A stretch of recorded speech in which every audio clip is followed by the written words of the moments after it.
Welcome to Common Voices. We are a podcast focused on bringing together individuals of all backgrounds and focusing especially on allyship, unity, and coexistence. Here with me today is Harry Laforme. Harry Laforme is a member of the Mississaugas of the Credit First Nation. He is actually the first First Nations appellate court judge in Canadian history. Harry has served as the Commissioner of the Indian Commission of Ontario and as the Chair of the Royal Commission on Aboriginal Land Claims, and he continues to serve as a practicing lawyer with a firm that exclusively focuses on Indigenous and First Nations issues. Harry, thank you so much for being with us here today. My pleasure, Daniel. Thank you very much. It is truly our honor. You were the first Indigenous person appointed to an appellate court in Canada. What did that moment mean to you personally? And also, what did it mean to the Indigenous community here in Canada? Um, I think it was a moment of, I had a lot of congratulations, of course, but there was a lot of people that were celebrating, Indigenous people around. I think it's important for me to tell a little bit about my history in law, Please. uh, because I think that's really important to why the appointment meant so much. Uh, I was one of the first Indigenous people to go to law school. At the time that I went, back in 1974, there were four Indigenous judges in all of Canada, and they didn't practice in areas of Indigenous rights because there was basically no such thing at the time. So they were just your average, they practiced law and criminal law and property law and things like that, and wills and estates, and did all the very usual things. And we went to law school, a group of us, as Indigenous students. That first wave, among the first, anyways. And by the time I went to practice law in 1979, 1980, there were probably 6 or 7 more of us that practiced law, but we didn't focus on Indigenous rights. I went to work for a big corporate commercial firm, and I was going to evolve into, as I thought, a commercial litigator in just ordinary law. And I then decided that no, that's not what I went to law school for, and it's not what my community would want. And I left very early. I lasted about a year. What? With, yeah, and I started my own firm, and I specialized in, and I wanted to specialize in Indigenous rights. I didn't know what that meant. It was Native rights at the time. Yeah. I didn't know what that meant, and I thought it was just the reserve system and the colonial laws that actually applied to the reserve. So I started out with that, and that got me into. We started a law practice which specialized in that, and it just grew out of that. So it was quite astounding. And then in 1994, I was appointed to one of the biggest courts in Canada, which is the Superior Court at the time. And there were only 3 Indigenous judges on the court then. 2 of us were sworn in together, me and a judge by the name of Rose Boyko, who was Indigenous. And we knew that there was an Indigenous judge in Quebec. And so there were 3 of us in the entire country at the time. Wow. And it was pretty astounding. And none of us really knew what this whole area of Indigenous law was going to be and what our place in Canada was, or we didn't even know how to define it at the time. So it was a pretty incredible journey at the time. And what did you discover then through your work? How has it changed since you first came in? Well, one of the things that changed was in 1982, the Constitution was as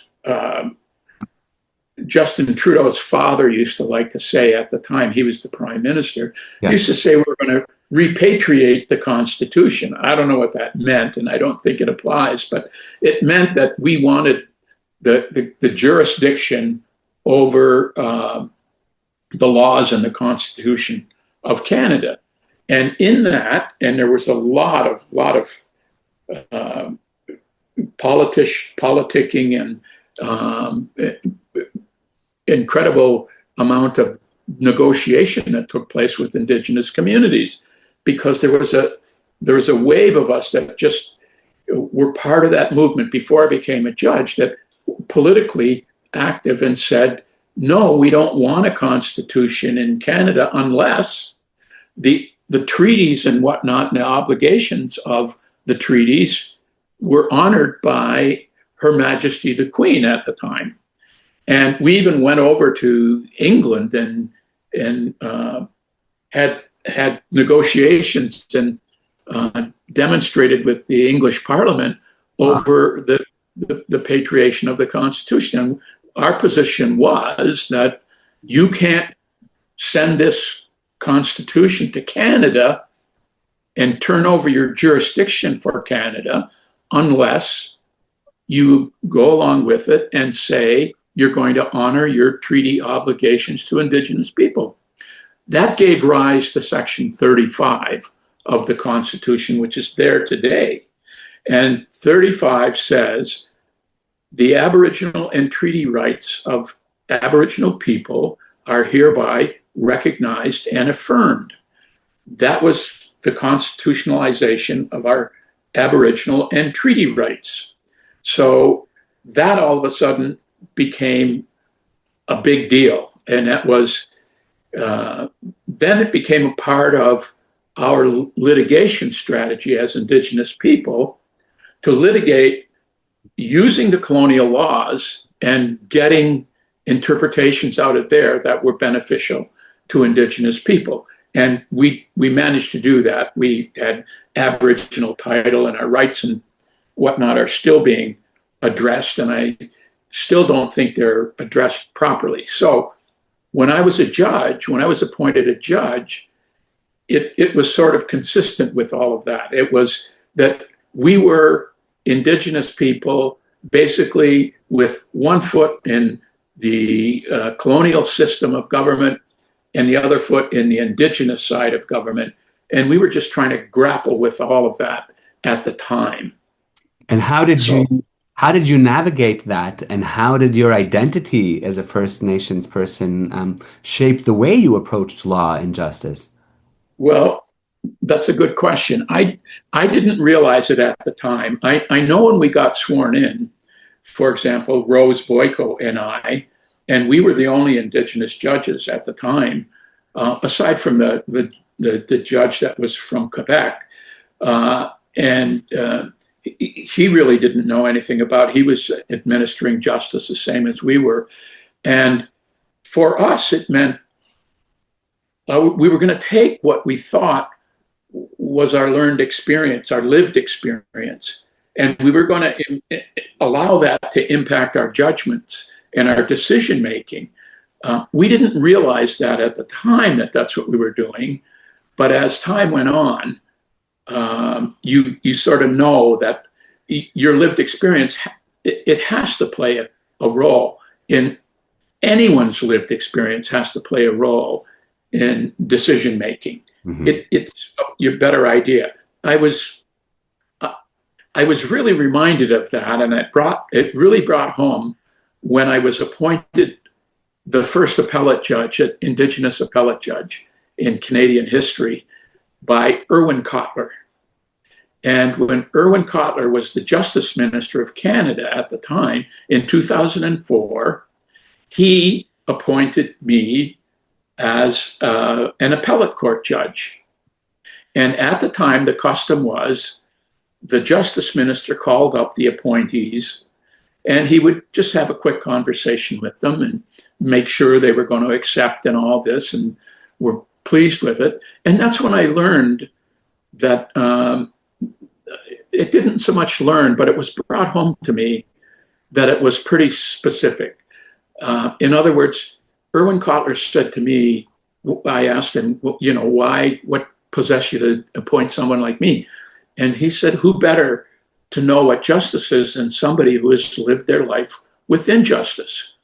And that injustice meant from the time you were born until the time you died, including your land, was administered by Section 9124 of the Constitution, which said the federal government had responsibility over lands and over Indians and the lands reserved for Indians. Mm-hmm. So that whole, I grew up at a time when that was really, really applied generously by the federal government. They defined everything we did and defined everything we could do with our land, and very much still do. That's still in existence today. But Section 35 came along, and that's what it was. So I understood that justice meant living within justice, and I knew that meant, brought home to me, that your lived experience has something to do with your decision making. And I realized that I had done that, and I was going to continue to do that. And I also found out that Irwin Cotler was very disturbed by the fact that here we are in 2004, and this had never taken place. Yeah. It was the first, and that was kind of astounding. And that was a big deal with our community. In fact, I'll go so far as to say, today, I think was in 2005 or 2024 or 5, Len Marchand, who is an Indigenous man, an Indigenous judge in British Columbia, was appointed to the Ontario or Quebec, the British Columbia Court of Appeal, as the first Indigenous person to become the Chief Justice. And he was the Chief Justice out there, and he said, he wrote a letter, and he said, my reputation and what I was a giant amongst Indigenous communities. And I was, he thought of me as a hero to him.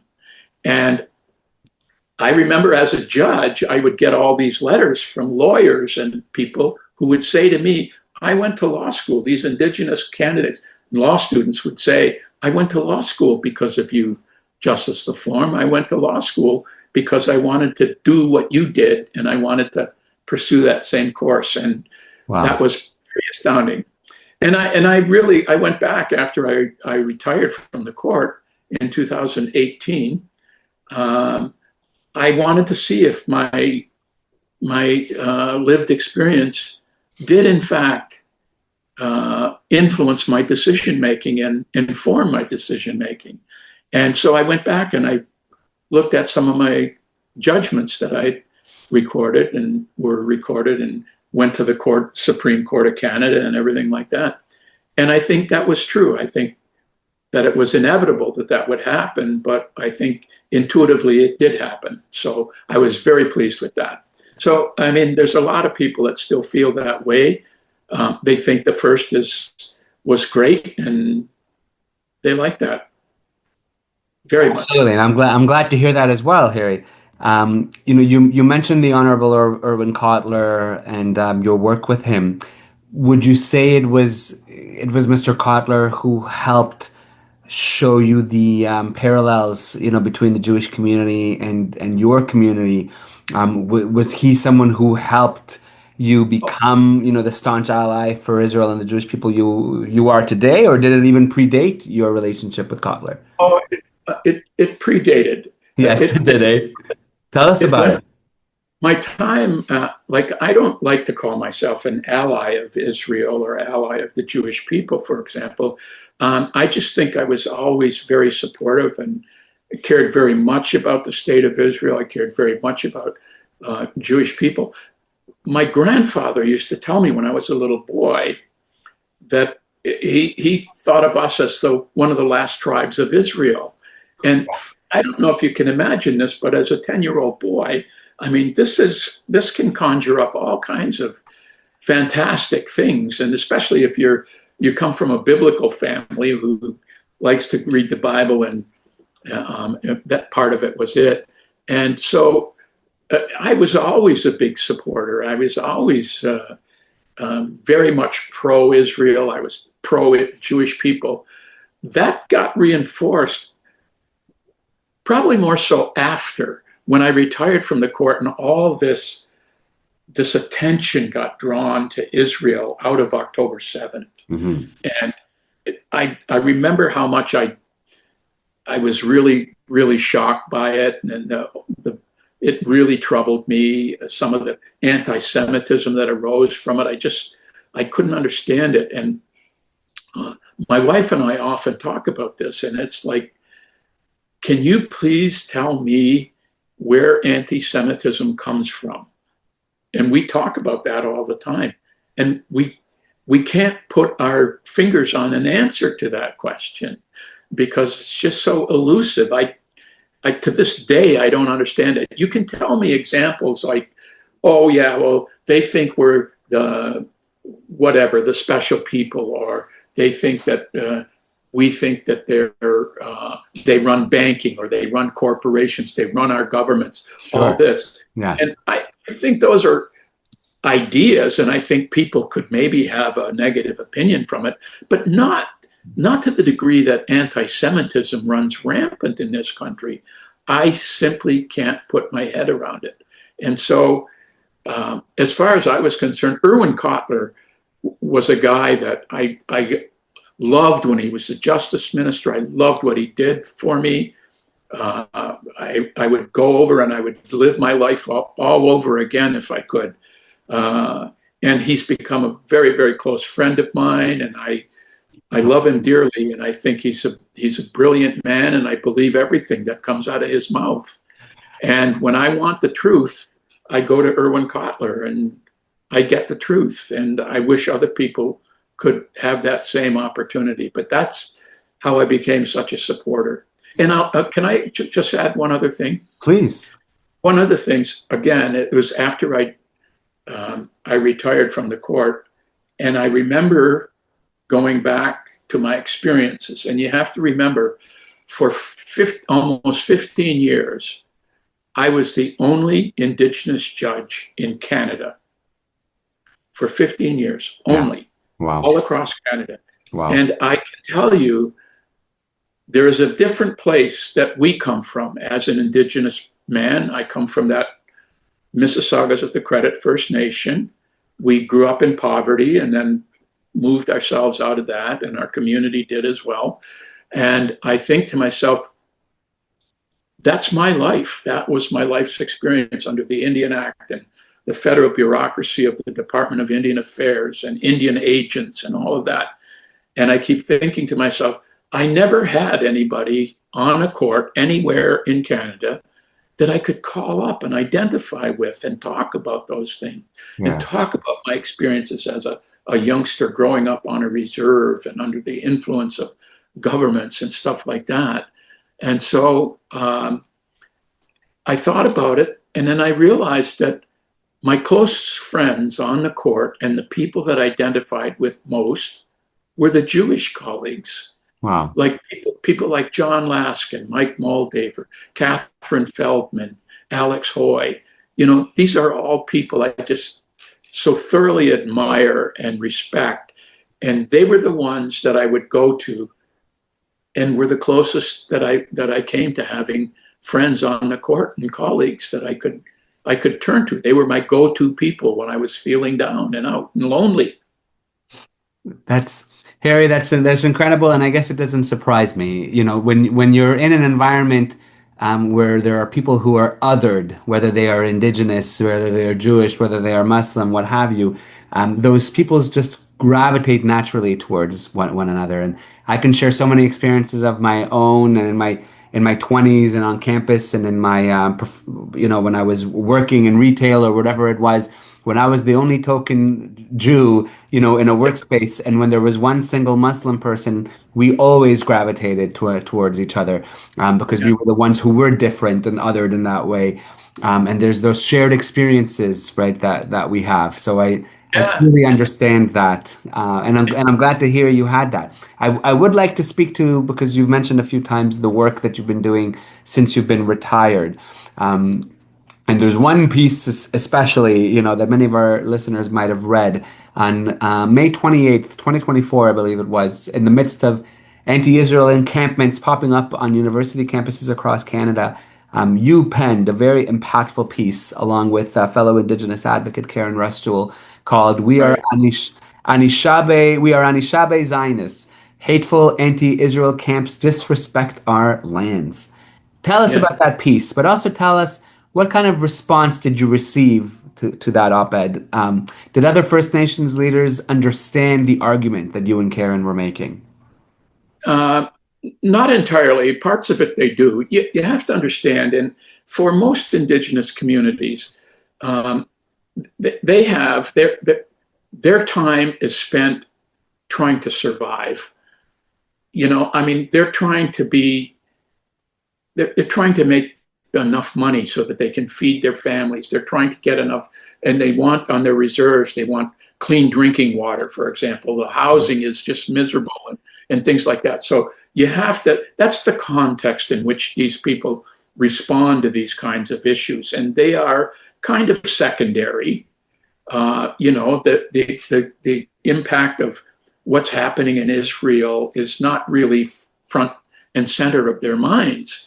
They're really thinking about, what am I going to do to survive for today, or something like that. And Sure, and you can't that may, blame them. yeah, and that may sound astounding to a lot of people, but that is the life of First Nations people on most reserves in Canada, Yeah. still to this day. It's still that way.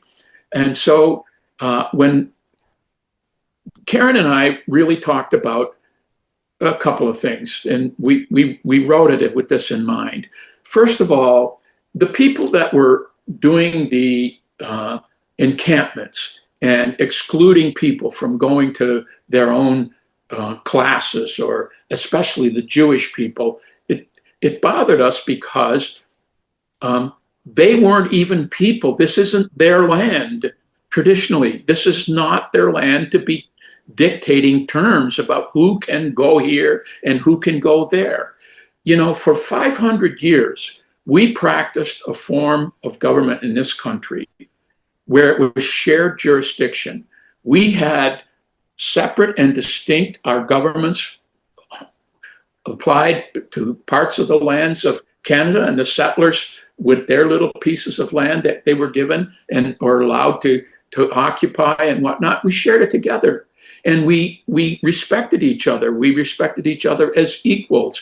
And you came onto our land and we went onto your land, and we respected each other. That's how we practiced. And it was according to what we call our 7 sacred teachings. And these are wisdom, love, respect, bravery, honesty, humility, and truth. That's what we try to live by.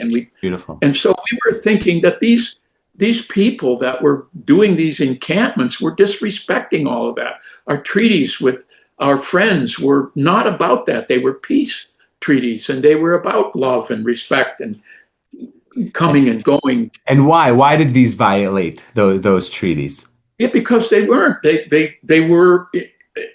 weren't in keeping with those principles of those treaties, and the universities weren't. One thing that this country loves to do right now is they love to give land acknowledgments, Right. and they say we're on the property. University of Toronto, University of Windsor, all of these schools, TMU, York University, they're all on property that was in your land acknowledgement. Once was the acknowledged that it was the traditional territory of the Mississaugas of the Credit. Mm-hmm. And we're the only First Nations with treaties in 4 million acres of land in southern Ontario. And we thought that these people those people that were doing the encampments, those universities that were allowing the encampments, weren't honoring the treaties. The treaties were respect, loyal. You don't prevent somebody from going anywhere. Yes, And could you share examples? So for example, they didn't allow certain people to come into the encampments. yes, they didn't, and that's I not know what. they didn't allow me. I know many Jewish students, I know professors. Well, there you go, and that would be totally against anything we believed in. We believed in as I keep saying to you, we shared and respected each other. You That's right. know, my son and I, he wears a T-shirt. I have a sweatshirt, and it's an Indigenous warrior on the front, and it's a picture of an Indigenous warrior, and it says, "Respect all, fear none." And that's what we do. That's how we try to live our lives. We say to people, respect all first and foremost. You respect all. And that's not what we were seeing from these encampments. You don't say somebody can come in and somebody can't. You don't cuss. You don't sit there and you don't be violent against Absolutely. other people that are coming on, or even disrespectful. You don't do that. I couldn't agree with you more, Harry. And do you know if any of the students or leaders of these encampments read your article, or do you know if they had any response for you? Uh, I, yeah, I know they read it. I mean, some of them read it, and the responses were mixed. They're like everything else. Here's what the problem is. If you're an Indigenous person and you've lived your life like I described, mine was, and you're colonized by an oppressive regime, then your life's experience informs you about what that's about. And they think the narrative of what's happening in the Middle East and down in Israel and Palestine is a combination of that. They think that Mhm. Israel colonized Palestine and they're oppressing these poor Palestinian people. And I know that that's not the true narrative, but that's what these people believe. And they respond to that, and they respond in like mind. They feel like if these Palestinians are the oppressed and they're being subjugated by Israel and whatnot, then they have to support them and fight for them. But they don't know the full narrative. They don't understand it. The ones that do, some like my own First Nation, but not everybody on it agrees with me. Yes. Um, but most of them, my chief and council agree with me. They fully support it, and Um, they thought the article was right on. that's tremendous. That's Yeah, tremendous. there's a lot.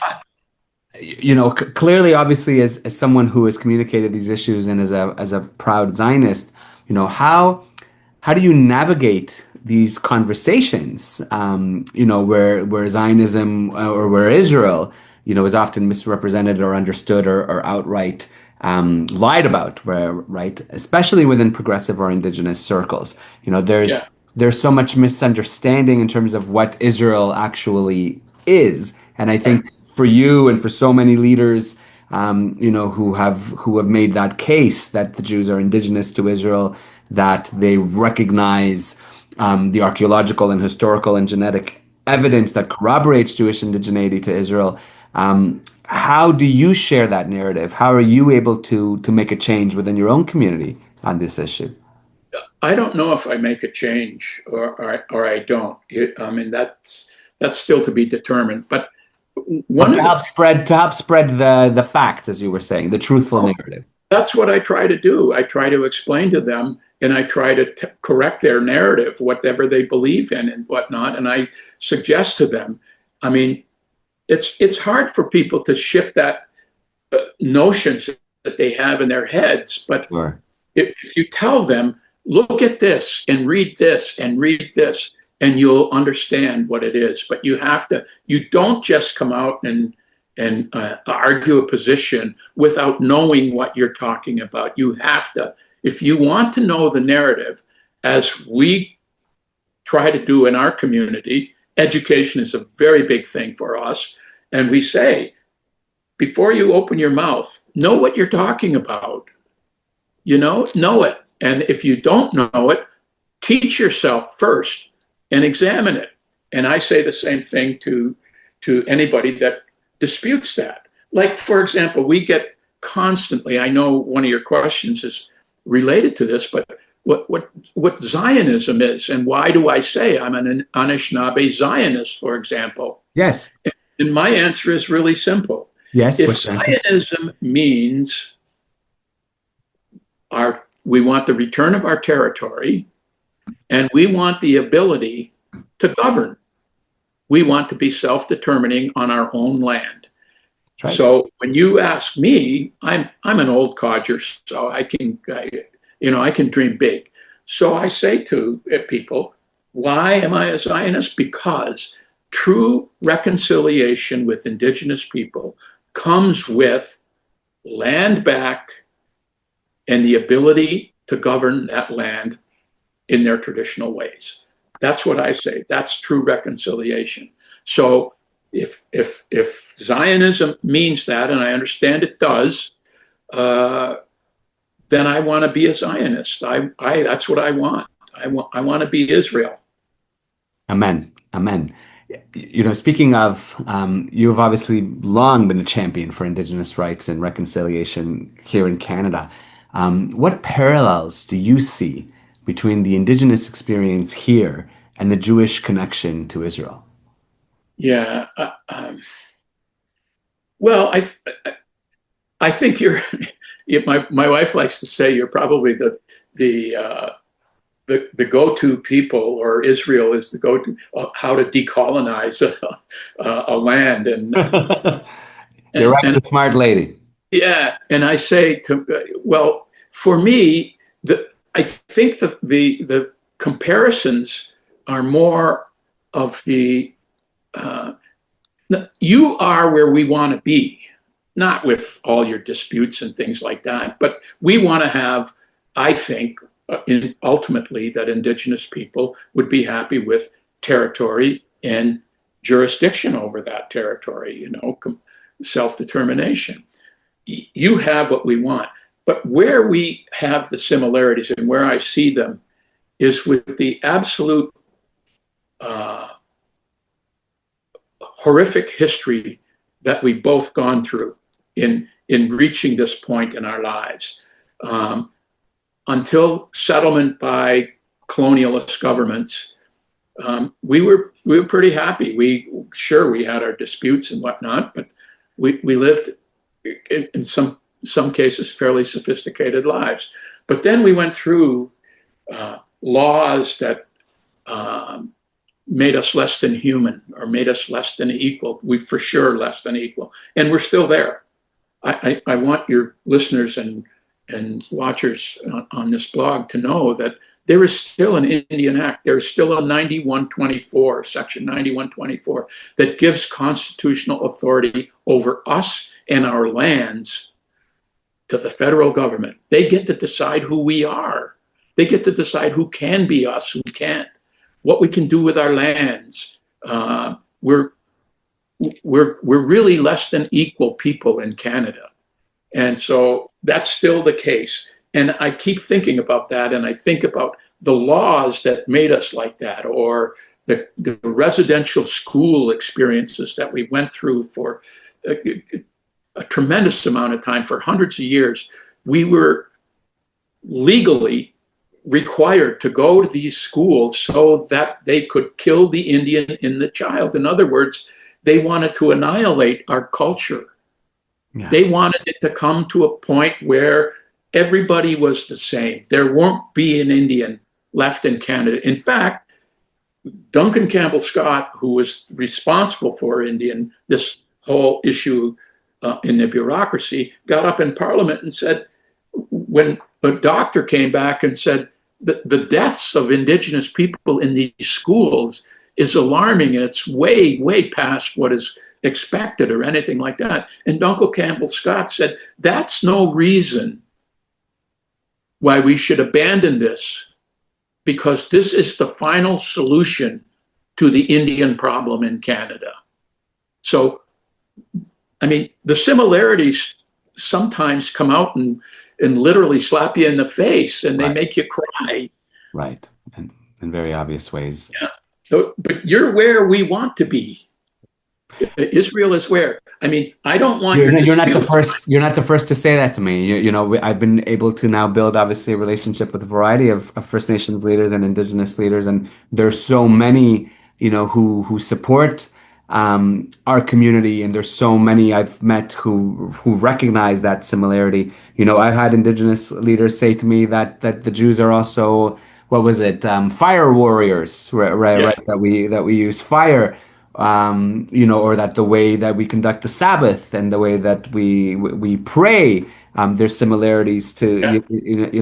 and then Oh, the relationship with the land. I think the most, our organization does workshops now in schools and in Catholic schools and Christian schools, and when we ask the teachers, what did you take from this workshop, from this understanding of this Jewish connection to Israel, we often hear the significance of the land, right? They don't quite understand because they've looked at Judaism as a religion just like Christianity or Islam, and those religions don't have the same relationship to land because Judaism isn't a religion that way exclusively, and people didn't understand it correctly, and for that reason, there's so much surprise still, when we talk about this very intrinsic connection to the land. So we're talking about the challenges you're experiencing, and I want to know, what can the Jewish community and what can Canadians more broadly do to better support First Nations communities? How can we help in terms of the drinking water that and the shortage that they're facing? For the listeners right now, what can we do? well, I mean, you have a you have incredible technology and scientific knowledge of. I mean, you turned a desert into a paradise, for crying out loud. I mean, we have these we have these small little communities that need water and stuff like that. So, I mean, your ability to do that by itself would be a good reason to do it, and a good reason to support it. Provide that technology and that expertise in how to turn a desert into farmland, for example, would be ideal. But the most important thing, I think, is in this. Look, I have to talk to you about the land. You say that the land is so important in Judaism, and it's not so much a religion; it's a way of life. That's our spirituality is very much the same thing. We don't have a religion. We call it a religion today and everything like that, but it wasn't. It was a way of life. It was how we lived our lives, Yes. and the land was our first mother. Yes. That was what we called it. The land was our first mother, and you respect that the way you would your mother. So that becomes very important. Our ceremonies are very much the same way. We do all these ceremonies. We smudge. We have these sweat lodges and whatnot where we do our ceremonies, and we have incredible ceremonies, feasts, and stuff like that. There's so much similarity. When you start talking about it, it just becomes impossible to separate the two. And then, and then, I don't know. Here I am babbling on. And how you can. Here's what I think your listeners can do. Please. Please educate yourselves on Indigenous history and the role of Indigenous people in this country. And not only that, but also educate yourself on why we are what we are today.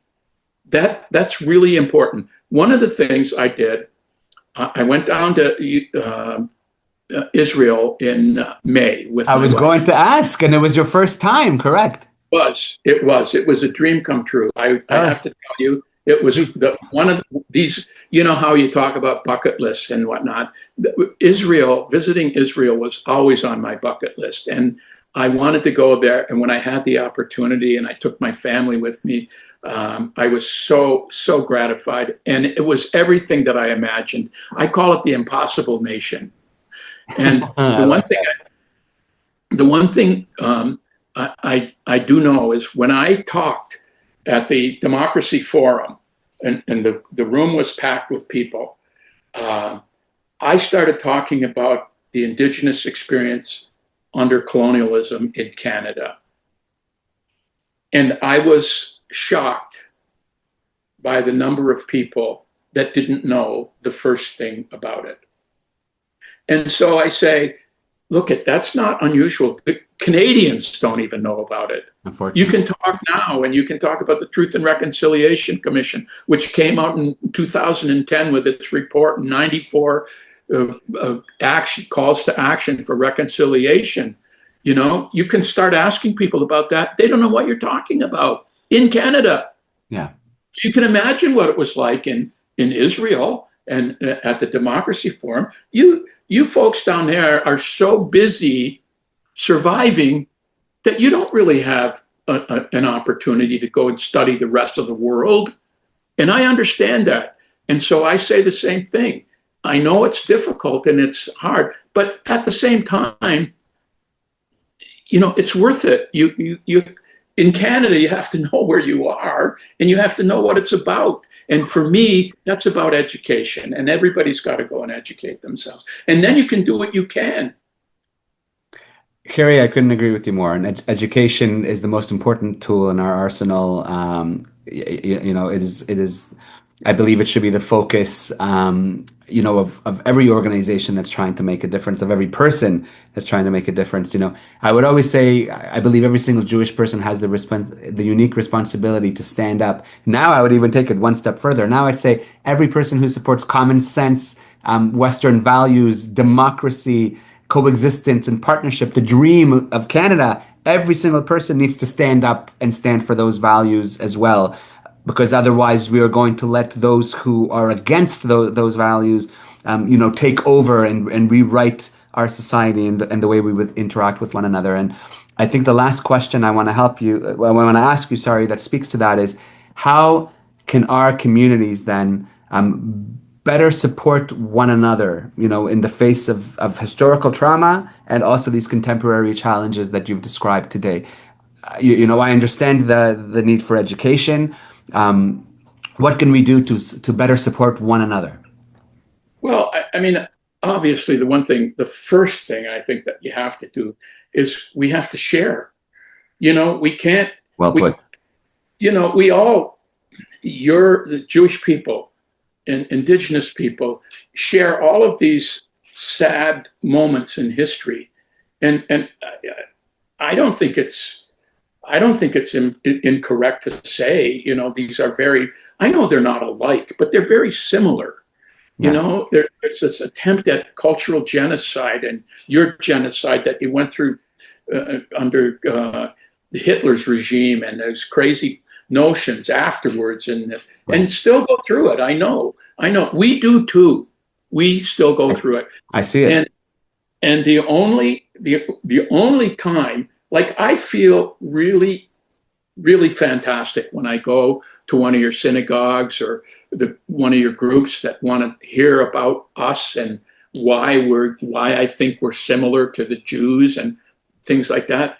And I always walk away from there feeling so much better. Why?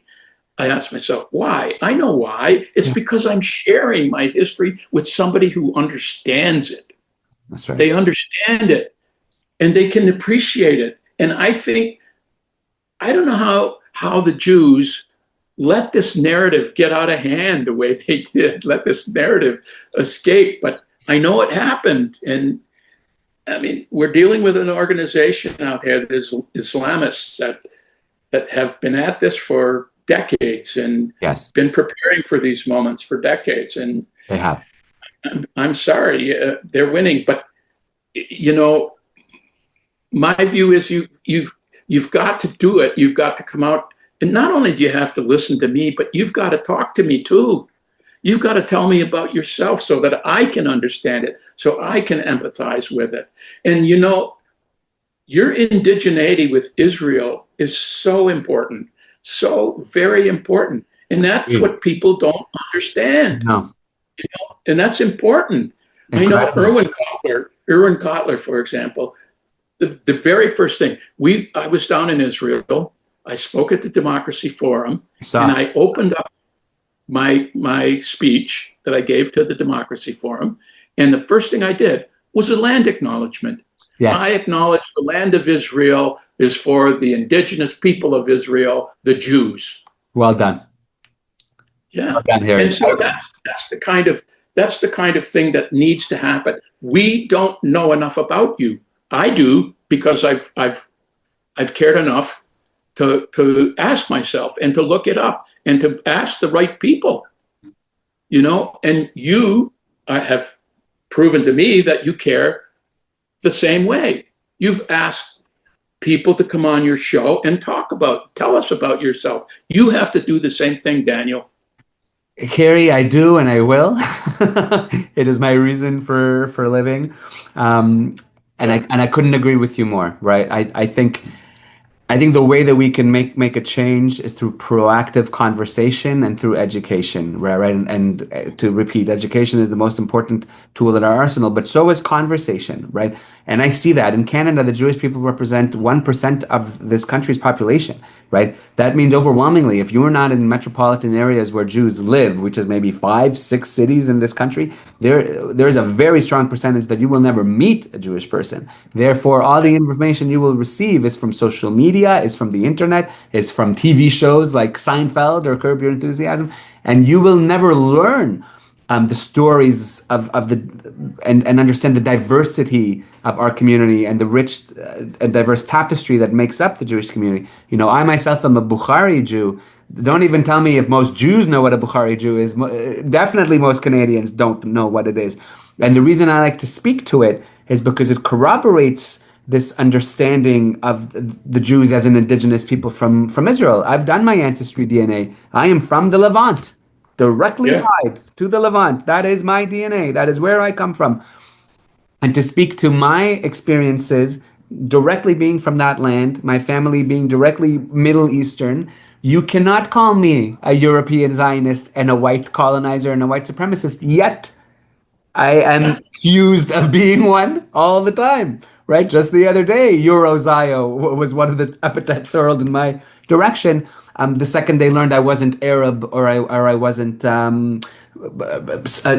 simply Iranian, but a Jewish person, right? And it's that Jewishness, that is the only thing that matters, unfortunately, to these people. And what makes that? What makes that?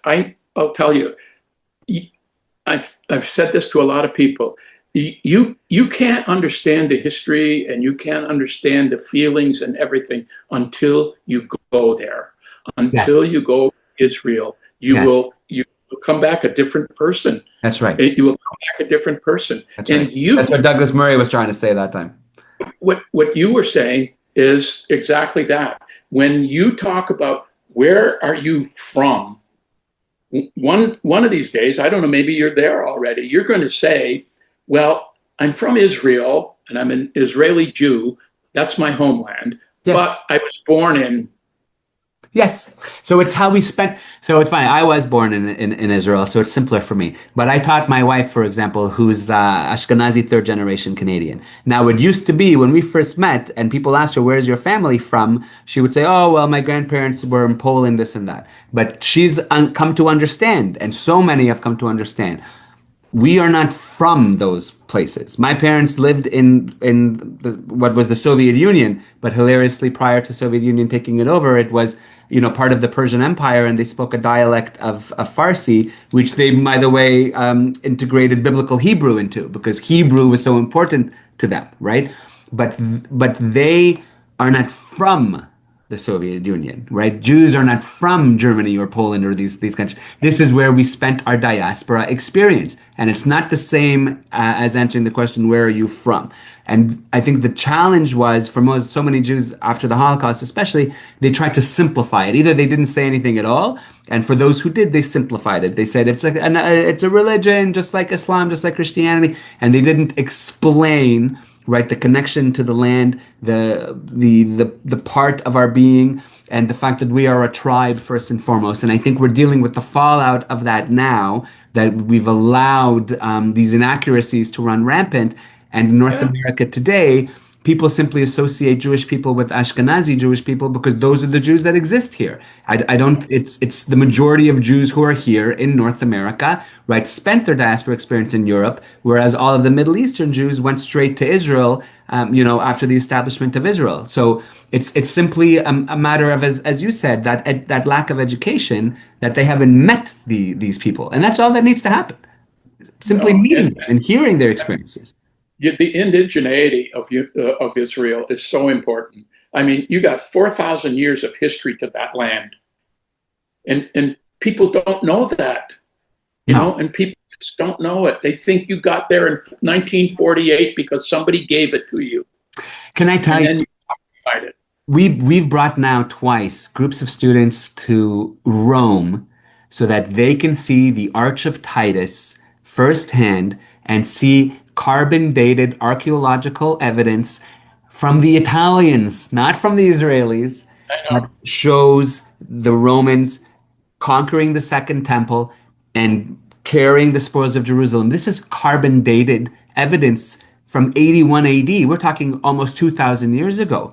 So for the anti-Israel activists to claim there were no Jews in this land prior to 1948, right? Go to the Arch of Titus and see it for yourself. One of the things that I was saying is you won't know, you don't know Israel until you go there. You don't really know it because part of it is that history, and it lives in Israel. It lives there. It does. My wife and I found that out, and we were just aghast every day. We were just astounded. And I mean, but when you know that, I can listen to you for hours, and you can tell me your stories, and I'm ready to listen because it's so fascinating. It's just absolutely fascinating. The feeling is mutual here. Okay. Well, let's make sure then we get another opportunity. And next time you and Janice visit Israel, please make sure I can be your guide or there at the same time. I'd love to bring you around as well. We'd love it as well. Thanks, Daniel. Harry Laforme, thank you very much for being with us today and for sharing your story with us. It's truly exceptional, and I appreciate it. Thank you so much, Daniel. It was my pleasure indeed. I look forward to speaking with you soon.